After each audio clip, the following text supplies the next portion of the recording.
लेकिन भक्तजनों, भोले बाबा का ये अद्भुत श्रृंगार केवल मात्र हमारे मनोरंजन के लिए नहीं है, साथ ही साथ हमारे आत्मिक कल्याण का, हमें आध्यात्मिक संदेश भी देता प्रभु का ये सुंदर स्वरूप है।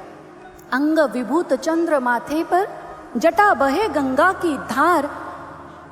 प्रभु के इस अद्भुत श्रृंगार में सबसे पहले हम देखते हैं कि प्रभु के तन के ऊपर नंदी भृंगी ने आकर के भस्म का लेपन कर दिया। जानते हो ये किसका प्रतीक है?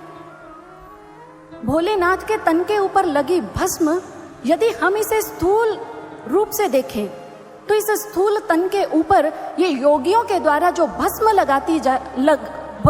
लगाई गई वो प्रतीक है इस बाहरी शीत से बचने का। ये जो बाहरी कीट पतंगे हैं, इससे अपने तन की सुरक्षा के लिए, शीत से बचने के लिए स्थूल रूप से योगी जन इसे अपने तन पर धारण करते थे। यदि हम इसे सूक्ष्म रूप से देखें तो इसका संदेश क्या है? ये संसार की जो माया है, माया के प्रभाव से बचने के लिए इसे तन के ऊपर भगवान भोलेनाथ ने धारण कर हमें यह संदेश दिया कि ये जो 5 तत्वों से निर्मित तुझे ईश्वर की कृपा से ये जो तन मिला है, ये तन अहंकार करने के लिए, गर्व करने के लिए नहीं मिला है। एक महान लक्ष्य के कारण तुम्हें ये परमात्मा ने सुंदर मानव का तन प्रदान किया है। भगवान भोलेनाथ तन के ऊपर भस्म रमाकर हमें समझाना चाह रहे हैं कि यदि कभी आपको अपने जीवन में इस तन के ऊपर किसी बात को लेकर के अहम आए, अहंकार आए, तो एक बार जाकर के शमशान का चक्कर काट आना। वहां आपसे बेहतरीन जो लोग हैं वो खाक बने पड़े हैं, वो राख बने पड़े हैं। भक्तजनों, सोचकर विचार करके देखिए, ये जो परमात्मा का दिया तन है, इस तन को पाकर हम गर्व करते हैं तो किस बात का? इस तन की जो वास्तविकता है, एक दिन ये वास्तविकता जब हमारे सामने प्रकट होगी, हमारा सारा का सारा अहम चूर चूर हो जाएगा। इस तन की परिणति जानते हो किसमें है? एक बार एक महात्मा जी एक शमशान भूमि में बैठे थे, दोनों हाथों को मुट्ठी बनाई, कभी इस मुट्ठी को कभी उस मुट्ठी को सूंघ रहे थे। अब वहां से एक मुसाफिर गुजर रहा था, उसने शमशान में बैठे महात्मा को देखा, कहने लगा कि महात्मन, आप यहाँ क्या कर रहे हैं? ये हाथों की मुट्ठियां बनाकर कभी इसे कभी दूसरे हाथ को दाएं बाएं दोनों को सूंघकर क्या कर रहे हैं? महात्मा जी ने कहा कि मैं अपने इन दोनों हाथों के अंदर राख लेकर, एक हाथ में राजा की और दूसरे में रंक की राख लेकर उसे सूंघ कर उन दोनों में अंतर जानने का प्रयास कर रहा हूं कि इन दोनों में अंतर क्या है। उस व्यक्ति ने पूछा, मुसाफिर ने पूछा, तो महात्मन क्या आपको कोई अंतर नजर आया? महात्मा जी ने कहा कि वो जो राजा जिसने अपने जीवन में 56 प्रकार के भोजनों को ग्रहण किया, व्यंजनों को ग्रहण किया, अपने इस तन को सुंदर सुंदर वस्त्र आभूषण इत्र से इसे सजाया, लेकिन दूसरी ओर वो गरीब जिसे 2 वक्त की रोटी भी बड़ी मुश्किल से खाने को मिलती थी, तन को सजाना संवारना तो बड़ी दूर की बात। जिस समय दोनों ही वो मृतक हुए, चिता अग्नि के स्पुर्द हुए, राख में परिणित हो गए, तो इन दोनों की राख को मैंने सूंघ कर केवल मात्र एक ही चीज देखी है कि इन दोनों में कोई अंतर नहीं। जो मुझे ज्ञात हुआ तो वो ये, लाखों यहाँ पर आए, लाखों यहाँ से चले गए, लाखों यहाँ पर आए और लाखों यहाँ से चले गए। खाक में जब मिल गए दोनों बराबर हो गए, खाक में जब मिल गए दोनों बराबर हो गए। चाहे वो राजा था चाहे रंक, दोनों ही एक मुट्ठी भर राख के अंदर परिणित हो गए। ये भक्तजनों, उन राजा या रंक की केवल बात नहीं, ये हम सबके जीवन की भी वास्तविकता है। इसलिए इस तन के ऊपर किसी बात का गर्व ना करके, यदि हमें कुछ करना है तो अपने जीवन के लक्ष्य को साधना है, अपने जीवन के लक्ष्य उस परमात्मा को प्राप्त करना है जिसके लिए हमें ये सुंदर मानव का तन मिला। ये पल प्रतिपल खत्म होता चला जा रहा है, हमारे हाथों से ये रेत की मानिद छूटता चला जा रहा है। जागें, अपने जीवन के लक्ष्य को, उस परमात्मा को अपने जीवन में जाने। भोलेनाथ तन पर भस्म लगाकर हमें इस बात की ओर संकेत कर रहे हैं। नंदी भृंगी ने श्रृंगार करते भोलेनाथ की जटाओं को पकड़ा, जटा जूट मुकुट बना दिया। जानते हो जो वो जटा जूट मुकुट क्या संदेश देता है? योग शास्त्र के अंदर सिर के शिरोभाग को, मस्तिष्क के शिरोभाग को आकाश तत्व कहा गया, आकाश मंडल। भक्तजनों, जिसे आकाश मंडल कहा, उसके अंदर भगवान शिव की जो तप पोषित जटाएं हैं, इसी आध्यात्मिक आकाश के अंदर वो जटाएं वायु का प्रतीक हैं। जैसे वायु निरंतर बहती चली जाती है, और यदि सांकेतिक भाषा में हम इसे देखें तो भगवान शिव की जो जटाएं हैं, जिसे वायु का प्रतीक कहा, जिसकी जो हमारा मन है, जिसकी प्रवृत्ति वायु के समान होती है, ये हमारे मन की जो वृत्तियां हैं, हमारे मन के जो उलझे हुए विचार हैं, ये जटाएं उसकी ओर हमें संकेत करता है। और वही मन जो हमारे दुख का भी आज कारण बना हुआ है। मानव के केवल तन को ही भक्तजनों रोग नहीं लगते, आज मानव के मन को भी रोग लगे हुए हैं।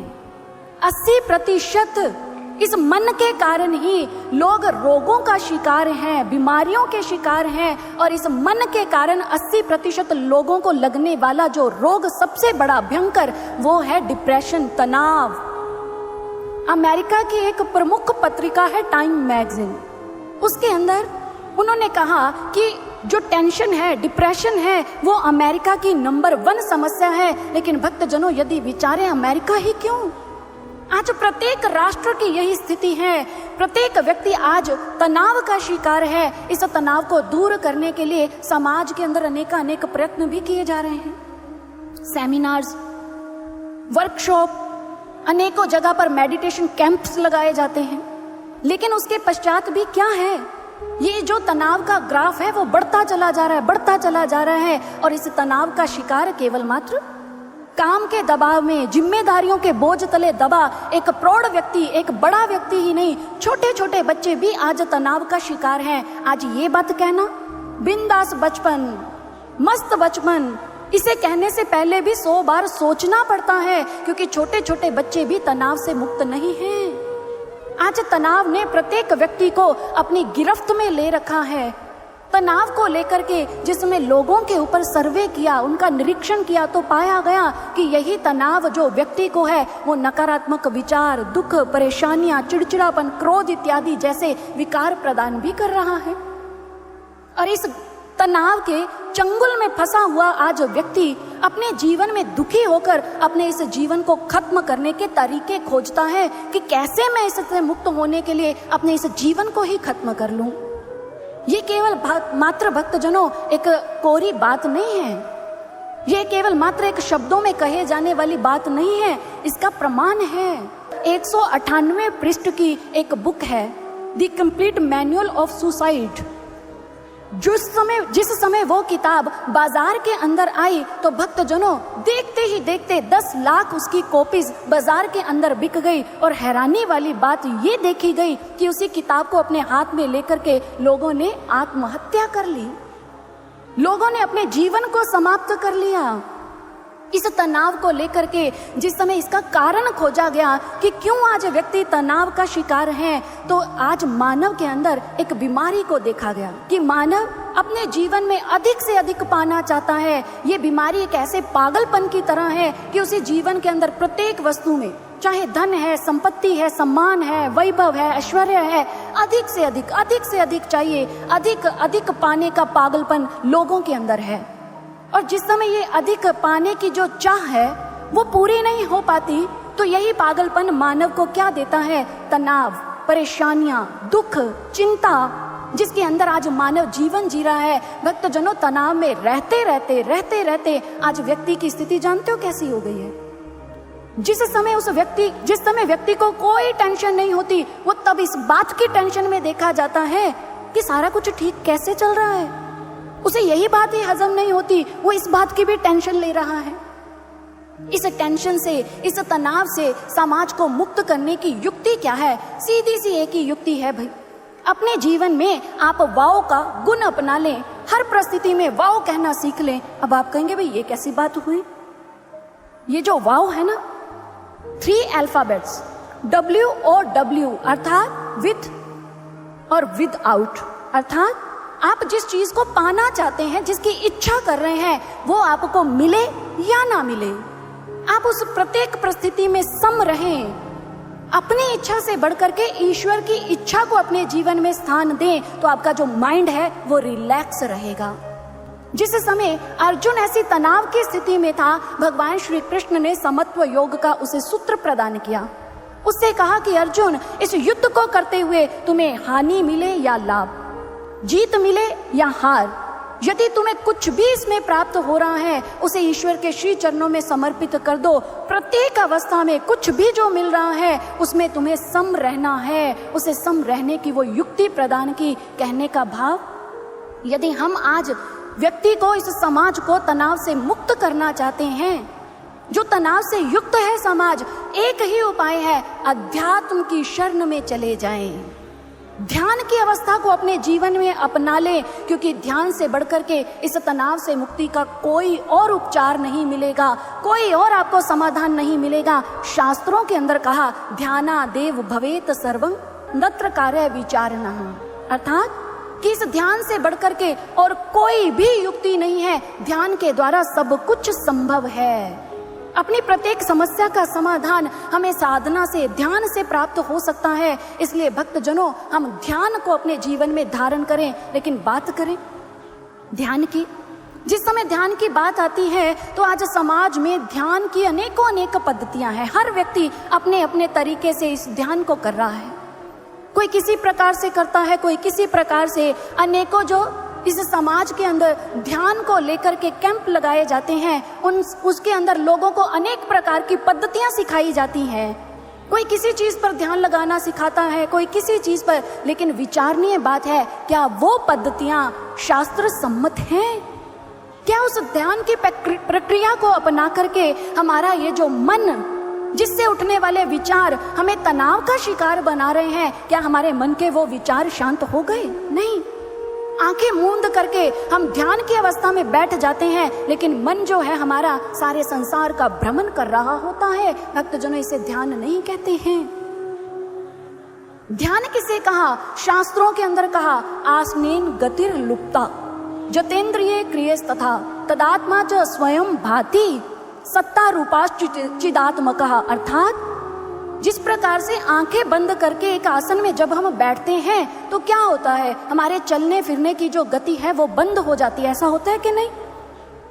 जिस प्रकार से आंखें बंद कर एक आसन में बैठ जाने पर चलने फिरने की प्रक्रिया बंद हो जाती है, रुक जाती है, ठीक ऐसे ध्यान वो कहलाता है जिस ध्यान को करते समय हमारी जो चित्त वृत्तियां हैं, इंद्रियां हैं, वो शांत हो जाएं, वो इधर उधर ना दौड़ें। और उस शांत अवस्था में हम अपने अंतःकरण में उस सत्ता को, जो चिदात्मक है, ईश्वरीय सत्ता, ब्रह्म सत्ता, हम उसे अपने अंतःकरण में महसूस करें। ये वास्तव में ध्यान की असली प्रक्रिया है।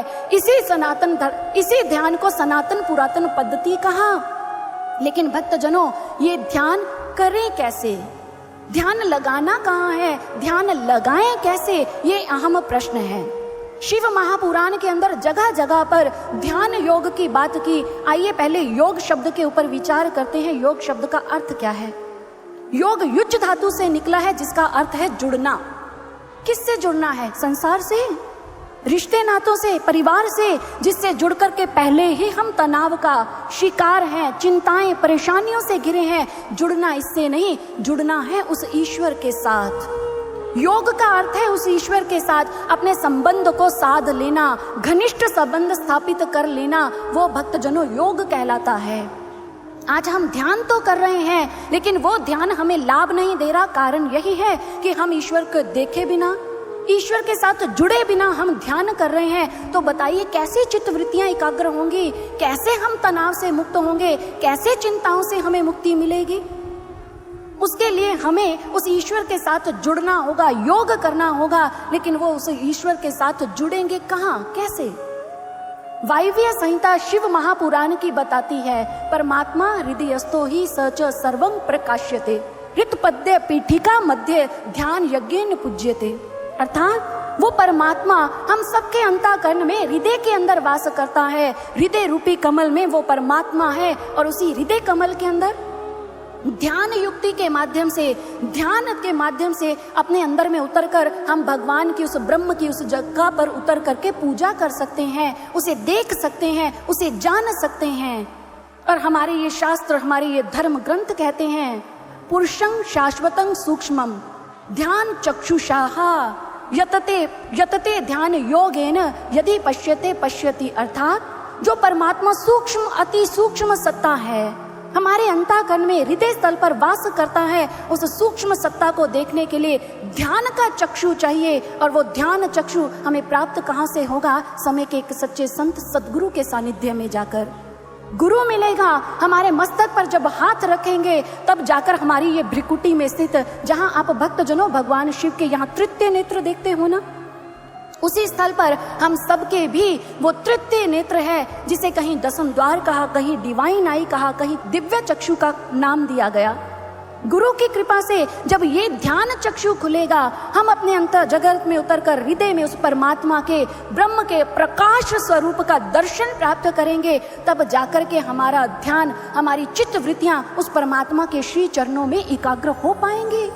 सर्व श्री आशुतोष महाराज जी कहते हैं कि जिस समय ध्यान की अवस्था में उतरकर हम ईश्वर के सामीप्य को महसूस करेंगे, तो हर एक जगह पर हम उस ईश्वर की फिर अनुभूति को अपने अंग संग महसूस करेंगे। जब तक ईश्वर को देखा नहीं, जाना नहीं, उसका ध्यान संभव नहीं है। सबसे पहले हमें अपने जीवन में उस ईश्वर को जानना है, उसके स्वरूप को अपने अंतर घट में गुरु की कृपा से देखना है। उस दिव्य चक्षु के माध्यम से फिर हम एक अच्छे ध्याता बन पाएंगे। अपने जीवन में ध्याता बनकर ध्यान की प्रक्रिया करते हुए अपने ध्येय को, ईश्वर को साध पाएंगे, उसे अपने जीवन में प्राप्त कर पाएंगे। और जब ऐसी शाश्वत सनातन धर्म ग्रंथों के अनुसार बताई ध्यान की पद्धति को प्राप्त करेंगे, तो भक्तजनों वो परमात्मा का वाईफाई इतना हाई फाई है, आप दुनिया के किसी भी कोने में बैठ करके उसका ध्यान करेंगे तो वो वहीं पर उसका नेटवर्क आएगा, वहीं वो आपको दर्शन देने के लिए चले आएंगे।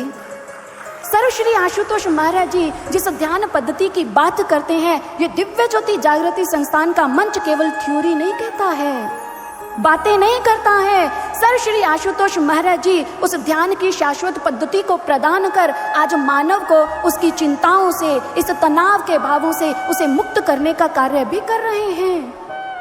आवश्यकता है तो उस सनातन शाश्वत पद्धति को जानने की, जिसकी चर्चा शिव महापुराण के अंदर की गई है। जिस ध्यान को करते हम उस ईश्वर को अपने जीवन में साध लें, अपने इन विकारों से मुक्त होकर अपने भीतर शांत दिमाग को प्राप्त कर लें। तो वैज्ञानिकों ने भी समाज को ध्यान की पद्धति को अपने जीवन में अपनाने के लिए कहा। उन्होंने कहा कि आज मानव की समस्या का, तनाव का समाधान यदि कहीं है तो वो ध्यान के अंदर है। इसलिए अध्यात्म और विज्ञान वो दोनों मिलके भक्तजनों हमें ध्यान करने के लिए प्रेरित करते हैं। और इसी ध्यान को करते हुए ही हम अपने अंतर जगत में उतरकर अपनी समस्याओं का समाधान प्राप्त कर सकते हैं। और इसी ध्यान के लिए प्रेरित करते भक्तों ने, महापुरुषों ने क्या कहा, आइए उसी सुंदर संदेश को भजन के माध्यम से श्रवण करते हैं।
लेकिन ध्यान पड़े माया से जो है बड़ा सुखदाई।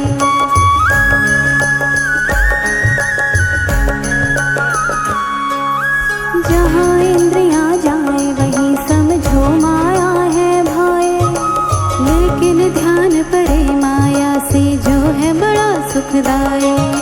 और बैकुंठ कहाए वो ही जहाँ न कुंठा मन में, और बैकुंठ कहाए वो ही जहाँ न कुंठा मन में। फिर होता आरंभ ध्यान का, फिर होता आरंभ ध्यान का, मिटता है सकल अज्ञान। तू हरि का ध्यान लगा भव से मुक्ति पा, तू हरि का ध्यान लगा भव से मुक्ति पा, तू हरि का ध्यान लगा भव से मुक्ति पा, तू हरि का ध्यान लगा भव से मुक्ति पा। दिव्य नेत्र उघरे जब घट में, परम तत्व को होता ज्ञान। दिव्य नेत्र उघरे जब घट में, परम तत्व का होता ज्ञान। फिर होता आरंभ ध्यान का, फिर होता आरंभ ध्यान का, मिटता है सकल अज्ञान। तू हरि का ध्यान लगा भव से मुक्ति पा, तू हरि का ध्यान लगा भव से मुक्ति पा, तू हरि का ध्यान लगा भव से मुक्ति पा, तू हरि का ध्यान लगा भव से मुक्ति पा, तू हरि का ध्यान लगा भव से मुक्ति पा, तू हरि का ध्यान लगा भव से मुक्ति पा, तू हरि का ध्यान लगा भव से मुक्ति पा, तू हरि का ध्यान लगा भव से मुक्ति पा। प्रभु का ध्यान न केवल भक्तजनों तनाव से, चिंता से मुक्ति दिलाता है, इसी ध्यान की अवस्था में उतर करके राजा परीक्षित जो हैं, उन्होंने अपने जीवन में मुक्ति को प्राप्त किया, मृत्यु के भय के ऊपर विजय को प्राप्त कर लिया। भगवान भोलेनाथ का जटाजूट मुकुट जो है, जो अपने मन के ऊपर हमें अंकुश लगाने के लिए, मन के विकारों को साधने के लिए संदेश देता है, वहीं भोलेनाथ के गले में और कानों में पहने जो सर्पों के कुंडल हैं, वो हमें इस ध्यान को करते हुए इस मृत्यु के ऊपर भी विजय प्राप्त करके काल जयी हो जाने का संदेश प्रदान करते हैं। नहीं, भोलेनाथ के इस अद्भुत श्रृंगार में अनेक ऐसे आध्यात्मिक रहस्य छिपे हुए हैं जो भक्तजनों हमें आत्मिक उन्नति के मार्ग की ओर लेकर जाते हैं, उस ब्रह्म स्वरूप के प्राप्ति के मार्ग को प्रशस्त करते हैं। भगवान भोलेनाथ के इस सुंदर अद्भुत श्रृंगार के साथ साथ भक्तजनों हम भगवान भोलेनाथ के हाथ में पकड़े हुए त्रिशूल को देखते। देखा है त्रिशूल जी? देखा है? मुझे लगता है आपने नहीं देखा। देखा है? सभी ने देखा है। ये भगवान भोलेनाथ के हाथ में पकड़ा हुआ त्रिशूल, इसकी आकृति कैसी होती है भक्तजनों? एक दंड के ऊपर 3 रेखाएं, ऐसा ही है ना? ये भगवान भोलेनाथ का ये जो आयुध है भक्तजनों, जो मानव को 3 ताप है ना, इन तीनों तापों से मुक्ति दिलाने के लिए ही ये भगवान भोलेनाथ का त्रिशूल जो है वो हमें संकेत करता है।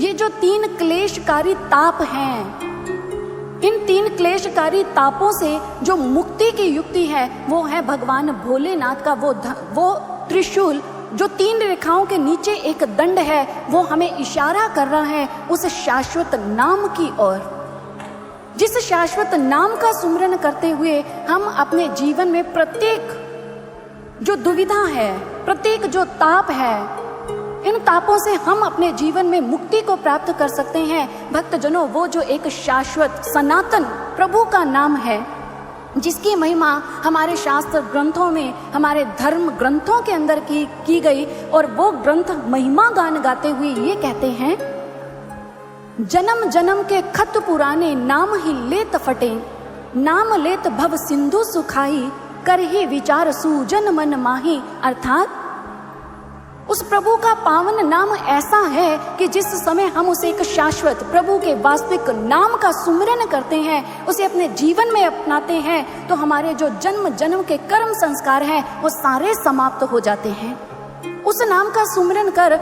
हम इस संसार सागर को सहज ही पार कर लेते हैं और उसी नाम की महिमा गाते। और भी कहा, जिनकर नाम लेत जग माही, सकल मंगल मूल नसाही। वो प्रभु का पावन नाम ऐसा है जिस नाम को लेकर के सारे हमारे जीवन के अशुभ जो हैं, अमंगल है, वो शुभ के अंदर परिवर्तित हो जाते हैं। इसी नाम का प्रयोग करते हुए, इसी नाम का सुमरन करते हुए रामचरितमानस के अंदर क्या कहा, सुमरहि पवन सुत पावन नाम, अपने बस कर राखे राम। इसी नाम रूपी अमोघ गुर से हनुमान जी ने प्रभु श्री राम को अपने वश में कर लिया था। कबीरदास जी कहते हैं कि परमात्मा का नाम ऐसा है कि 3 लोक 7 दीप, इन समस्त जगहों पे भगवान के नाम का डंका बज रहा है। जम डर परे सब भय करे, गाज रहा ब्रह्मंड, कबीरा हमरे नाम बल, 7 दीप नवखंड। उन्होंने इस नाम की ऐसी महिमा गाई कि जो इस प्रभु के नाम का अपने जीवन में ज्ञान प्राप्त कर लेता है, ईश्वर के उस शाश्वत नाम का सुमिरन करता है, तो वो उसके समक्ष काल भी आने से थर थर करके कांपता है। उस भक्त के सारे भय समाप्त हो जाते हैं। ऐसा प्रभु का पावन नाम है। लेकिन भक्तजनों, विचारणीय बात यह है, क्या हमने अपने जीवन के अंदर प्रभु के उस शाश्वत नाम को जान लिया? जिस शाश्वत नाम की चर्चा हमारे इन ग्रंथों में की, भगवान शिव का ये जो त्रिशूल है, हमें जिस नाम की ओर संकेत कर रहा है, क्या हमने उसे जाना? हमारे शास्त्रों के अंदर भक्तजनों ईश्वर के नाम 2 प्रकार के बताए। पहला वर्णात्मक और दूसरा धुनात्मक। अब ये वर्णात्मक नाम कौन से होते हैं?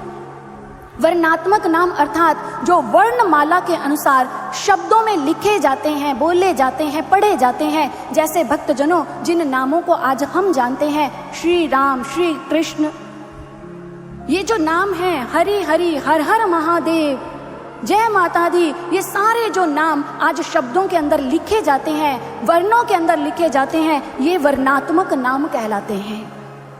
और ये नाम भगवान को भक्तों ने प्रदान किए कब?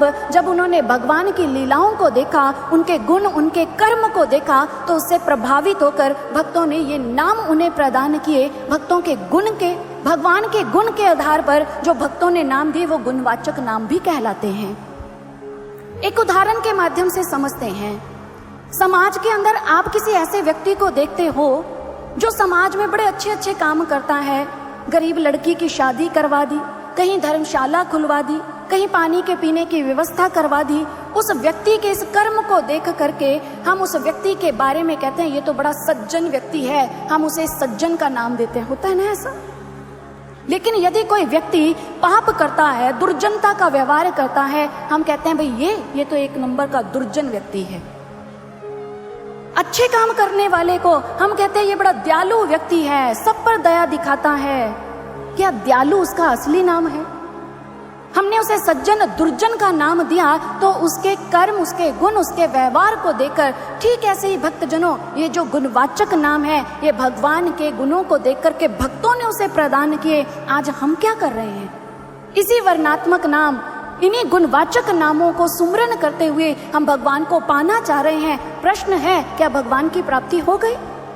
कितनी उम्र गुजर गई, श्री राम राम कहते, श्री कृष्ण कृष्ण सुमरन करते हुए, क्या भगवान की प्राप्ति हुई? नहीं। जानते हो कारण क्या है? एक छोटा सा बच्चा एक घर के अंदर, जिस बच्चे को प्यार के साथ घर के सारे परिवार वाले सदस्य कोई ना कोई नाम देते हैं। कोई कहता है ये तो मेरा मिट्ठू है, कोई कहता है ये तो मेरा लड्डू है। अब दादा दादी अपने पोते के बड़े सुंदर सुंदर प्यार से नाम रखते हैं कि नहीं? आप भी रखते होगे, ये तो मेरा लड्डू गोपाल है, रखते हो कि नहीं जी? अब वही आपका घर का बच्चा जिस समय पढ़ने के लिए स्कूल जाए, आप उसे स्कूल लेने के लिए जाओ, जाकर के आप चपरासी से कहो कि हम अजी लड्डू को लेने आए हैं, आपको लड्डू मिल जाएगा? हाँ जी, दादियों से पूछना चाहेंगे लड्डू मिलेगा? वो कहेंगे जी यहाँ कोई लड्डू वड्डू नहीं है, आपको लड्डू चाहिए तो हलवाई की दुकान पे चले जाइए। बेसन का, मोतीचूर का, जो चाहिए मिल जाएगा। हम कहते हैं अजी नहीं, हम खाने वाले लड्डू की बात नहीं कर रहे अजी, हम अपने मिट्ठू को लेने आया, मिट्ठू को। अब मिट्ठू कहने पे मिलेगा मिट्ठू जी? मिट्ठू नहीं मिलेगा, चिड़ियाघर का पता जरूर मिल जाएगा, क्योंकि मिट्ठू तोते को कहते हैं और चिड़ियाघर के अंदर ही वो मिल सकता है।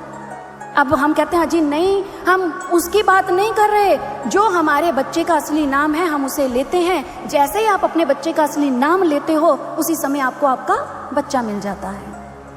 ठीक ऐसे ही भक्तजनों, इन गुणवाचक नाम से भगवान नहीं आएंगे, हमें उस परमात्मा के वास्तविक नाम को जानना है, जिस नाम को हमारे शास्त्र ग्रंथों ने बताते हुए कहा कि वो धुनात्मक है, अर्थात हमारे श्वासों के अंदर एक धुन की तरह रमन कर रहा है।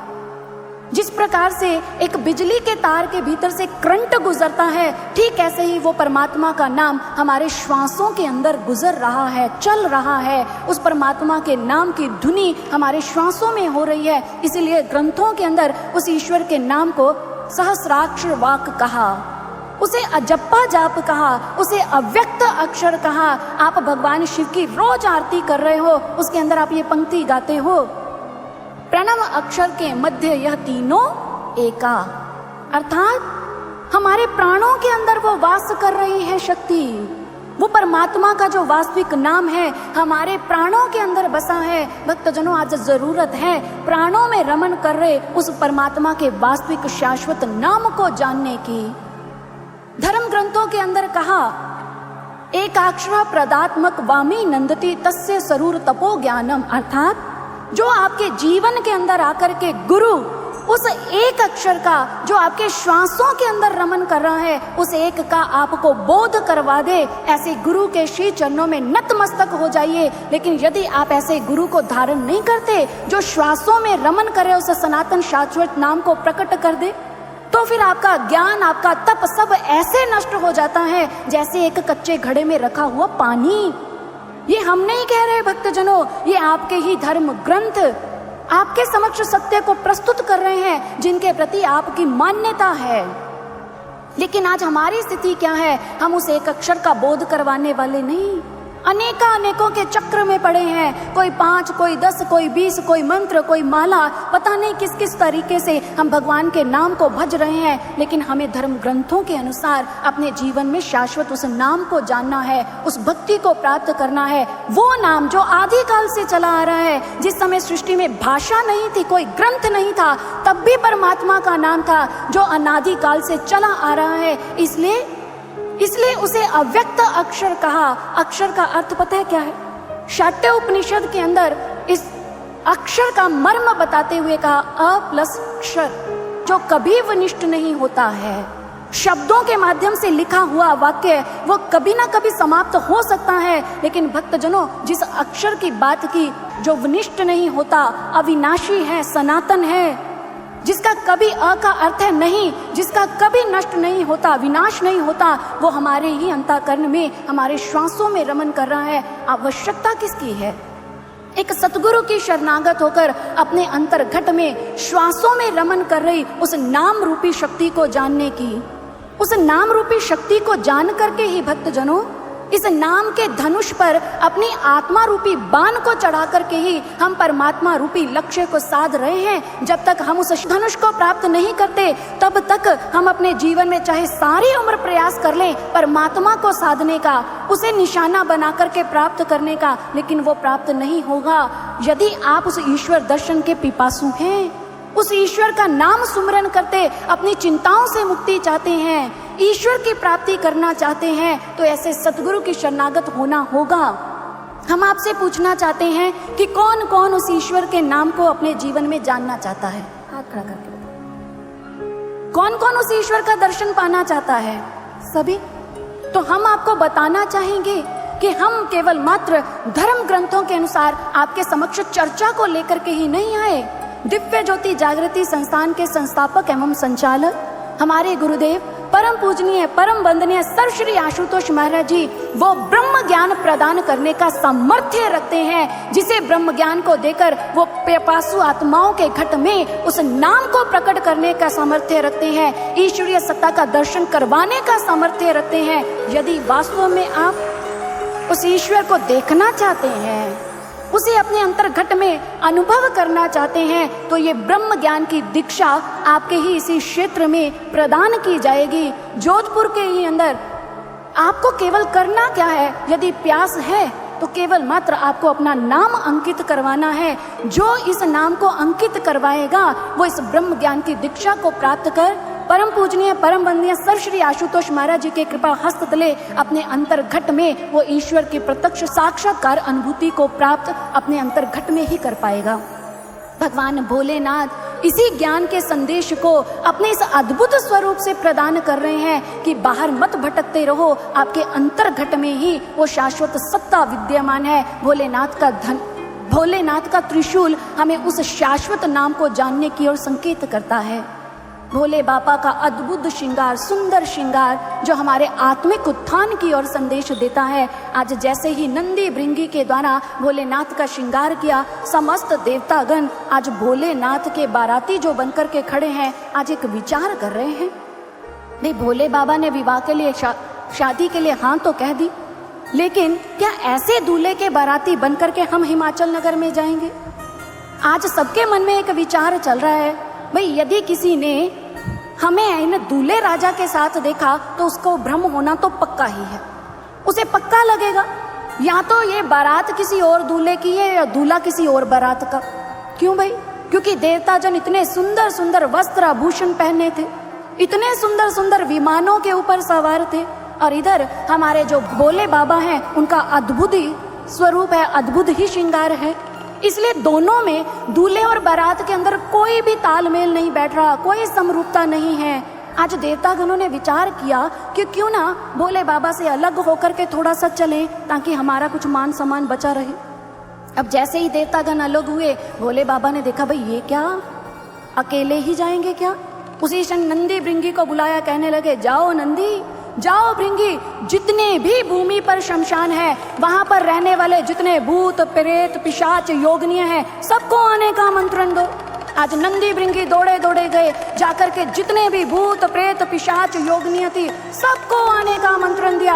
आज सारे झूमते नाचते गाते, आज ध्वनियां लग लगा की तरह की करते पहुंच गए कैलाश पर्वत पर। अब सजी दूल्हे बाबा की बारात। अब तो भोले बाबा उस बारातियों के बीच सबसे सुंदर लग रहे थे। जानते हो क्यों भाई? भोले बाबा के तन के ऊपर राख है, तो जो भूत प्रेत पिशाच हैं उनके तन पर रक्त का लेपन किया है। भोले बाबा के तन के ऊपर सर्पों के आभूषण हैं, तो जो बाराती आए हैं उन्होंने गले में रुंड मुंड खोपड़ियों के आभूषण पहने हैं। भोलेनाथ के हाथ में डमरू और त्रिशूल हैं, और इधर जो बाराती आए हैं ना जी, उनके हाथ में जो खोपड़ियां हैं रुंड मुंड, उन्हें बजाते चले जा रहे हैं। भोले बाबा की तो 3 आंखें हैं, लेकिन बारातियों की आंखों की कोई गिनती ही नहीं है।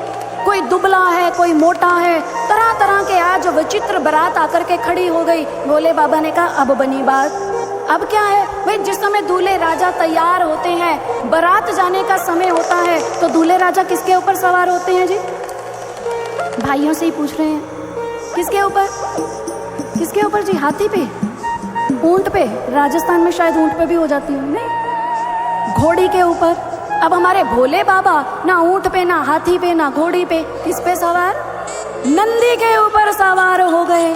जैसे ही नंदी पे सवार हुए, आज भोले बाबा ने आदेश दिया चलो हिमाचल नगर की ओर। आज भोले बाबा की बारात प्रसन्न होकर भोलेनाथ का जय जय घोष कर रही है, हर हर महादेव, बम बम बोले। आज सारे झूमते नाचते तरह तरह की आवाजें निकालते भूत प्रेत पिशाच भोले बाबा की बारात लेकर के चल दिए, और क्या गुनगुनाते जा रहे हैं?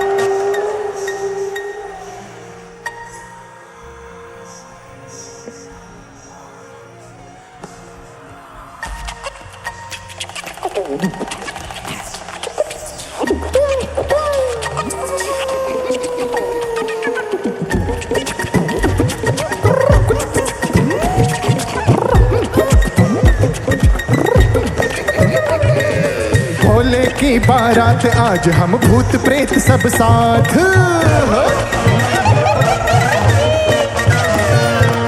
भोले की बारात आज हम भूत प्रेत सब साथ करें हुड़दंग हो मस्त मलंग रंगे अपने भोले के रंग मन यही बोले अगड़ बम भोले अगड़ बम भोले अगड़ बम भोले अगड़ बम भोले हाँ अगड़ बम भोले अगड़ बम भोले अगड़ बम भोले अगड़ बम भोले भोले की बारात आज हम भूत प्रेत सब साथ भोले की बारात आज हम भूत प्रेत सब साथ करें हुरदंग हो मस्त मलंग रंगे अपने भोले के रंग मन यही बोले अगड़ बम भोले अगड़ बम भोले अगड़ बम भोले अगड़ बम भोले जय हो अगड़ बम भोले अगड़ बम भोले अगड़ बम भोले भोले का देख श्रृंगार सारे भूत भी करे विचार भोले का देख श्रृंगार सारे भूत भी करे विचार लगा ले अंग अंग में भसम भसम की कसम यही है रसम रसम है आओ सजे हम यार लगे हम भी शिव का परिवार चलो बाराती होले अगड़ बम भोले अगड़ बम भोले अगड़ बम भोले अगड़ बम भोले सब बोले अगड़ बम भोले अगड़ बम भोले अगड़ बम भोले अगड़ बम भोले जोधपुर के बाराती भी हमें साथ चाहिए सभी आइए जरा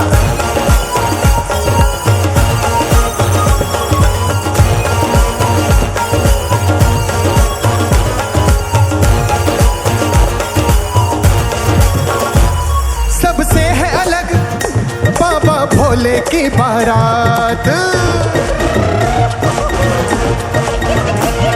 नंदी पे बैठ के चले थामने माँ गौरा का हाथ शिव जी बिहाने चले आहा शिव जी बिहाने चले शिव जी बिहाने चले पाल की सजा के भभूति लगा के हाँ शिव जी बिहाने चले पाल की सजा के भभूति लगा के पाल की सजा के हाँ मेरे शिव जी बिहाने चले पाल की सजा के भभूति लगा के पाल की सजा के हाँ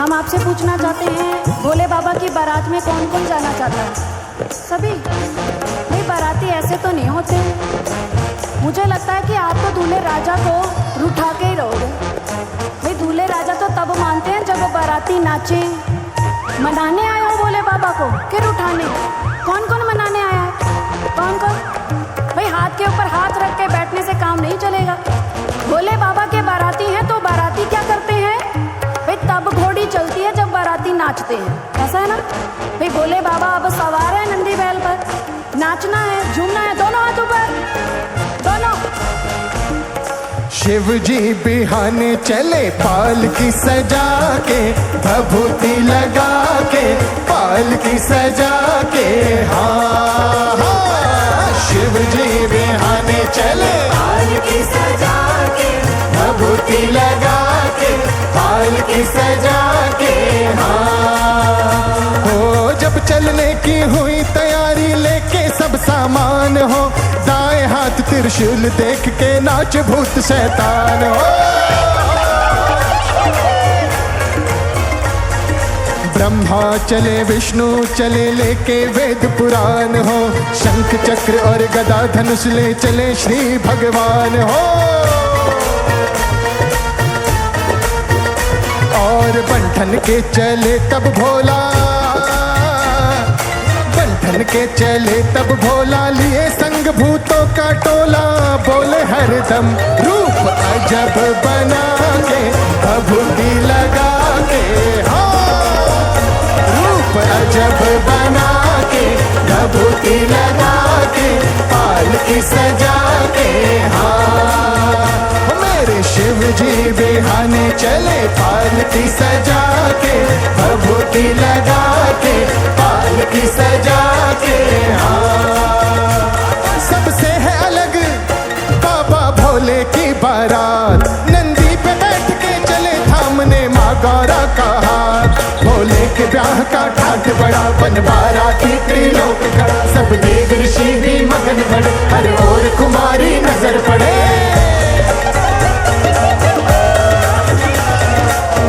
परंतु कुछ ऐसे भी है बाराती, देखो है कितने उत्पाती, कुछ ऐसे भी है बाराती, देखो है कितने उत्पाती, और भूत प्रेत और शुकर शनिचर,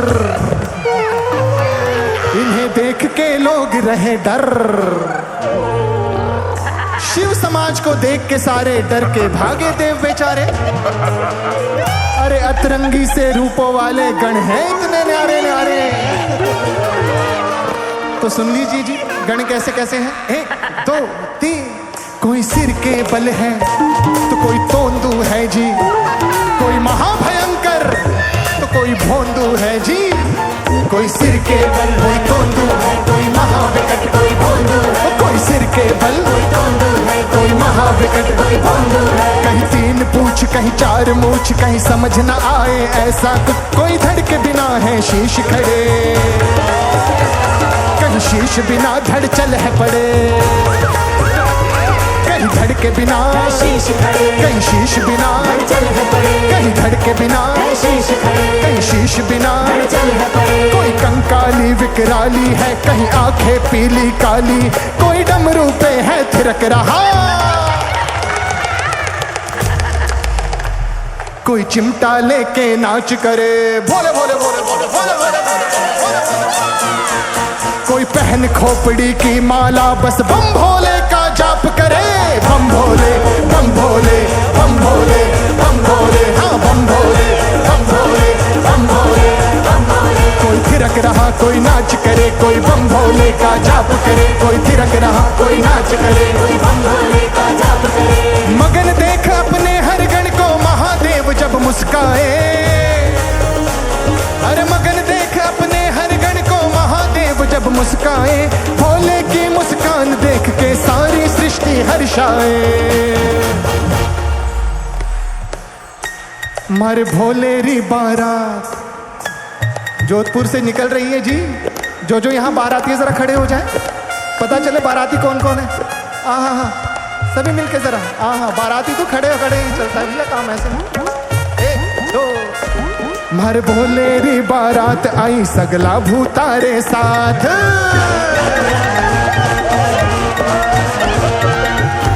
जरा बारातियों के दोनों हाथ ऊपर, दोनों हाथ ऊपर। अच्छा ताली रहने दीजिए, ताली रहने दीजिए, बस दोनों हाथ ऊपर। हाँ और मुट्ठी बंद। वाह वाह वाह क्या बात है। पहली उंगली बाहर, पहली उंगली बाहर बस, और ज्यादा कुछ नहीं, बस कोहनियों से थोड़ा थोड़ा हाथ हिलाना है। 1 2 3 4। 1 2। 1 2। मारे भोले री बारात आई सगड़ा भूतारे साथ। मारे भोले री बारात आई सगड़ा भूतारे साथ। करे हुरदंग हो मस्त मलंग, रंगे अपने भोले के रंग। मन यही बोले अगड़ बम भोले, अगड़ बम भोले, अगड़ बम भोले, अगड़ बम भोले, बम भोले अगड़ बम भोले, अगड़ बम भोले, अगड़ बम भोले, अगड़ बम भोले। सभी मिलके अगड़ बम भोले, अगड़ बम भोले, अगड़ बम भोले, अगड़ बम भोले। ओ चले चले हिमाचल चले अगड़ बम भोले। चले चले हिमाचल चले अगड़ बम भोले। सब बाराती मिल बोले अगड़ बम भोले। हो सब बाराती मिल बोले अगड़ बम भोले। बम भोले बम भोले बम भोले बम भोले।